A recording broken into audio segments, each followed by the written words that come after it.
Ce 26 septembre, c'est aussi la journée mondiale de la contraception, un sujet qui a beaucoup évolué en France. C'est l'occasion de faire un point sur la question de l'usage de la pilule. Est-il réellement en perte de vitesse? Et les préservatifs, la contraception pour les hommes, progresse-t-elle? Eh bien, on fait le point ce soir avec vous, Vicky Bogart. Vicky, la pilule est-elle vraiment en perte de vitesse ici chez nous en France? Oui, c'est le cas notamment chez les plus jeunes. Selon un sondage, 44% des femmes de 15 à 24 ans utilisent la pilule comme moyen de contraception. Elles étaient 60% en 2016. Cette réticence peut parfois créer un sentiment d'incompréhension avec les autres générations pour qui la pilule était synonyme de libération. Mais aujourd'hui, ces effets indésirables inquiètent, comme l'augmentation du risque de thrombose, même si cela reste très rare. La pilule peut aussi provoquer des nausées ou influer sur le poids, l'humeur ou encore la libido.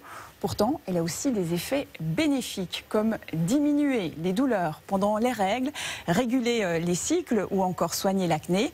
Et elle reste d'ailleurs de loin le moyen de contraception le plus utilisé par les Françaises, devant le stérilet, le préservatif et l'implant. Alors, les préservatifs gratuits, sans ordonnance pour les moins de 26 ans, est-ce que c'est un succès? Oui, les retours des pharmaciens sont très positifs. Depuis la mise en place de cette mesure, le 1er janvier dernier, il y a eu 2,4 fois plus de préservatifs pris en charge par l'assurance maladie. La gratuité était déjà possible avant sur ordonnance et ça reste le cas pour les plus de 26 ans. L'usage du préservatif augmente d'ailleurs dans toutes les tranches d'âge. Ce qui est nouveau aussi cette année, c'est la gratuité de la contraception d'urgence, la pilule du lendemain, sans prescription, sans avance de frais pour toutes les femmes, quel que soit leur âge. Alors, du côté de la contraception pour les hommes, la fameuse, où en est-on? Alors, on parle de l'anneau ou du slip thermique qui perturbe la production de spermatozoïdes, mais leur efficacité, il faut le dire, fait débat. Quant à la pilule masculine, des essais seraient prometteurs.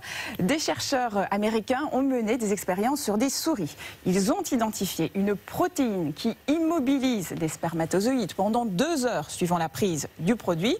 Ce serait donc une contraception non hormonale, temporaire et donc à prendre à la demande.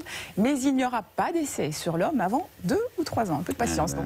Un peu de patience et affaire à suivre. Merci beaucoup Vicky.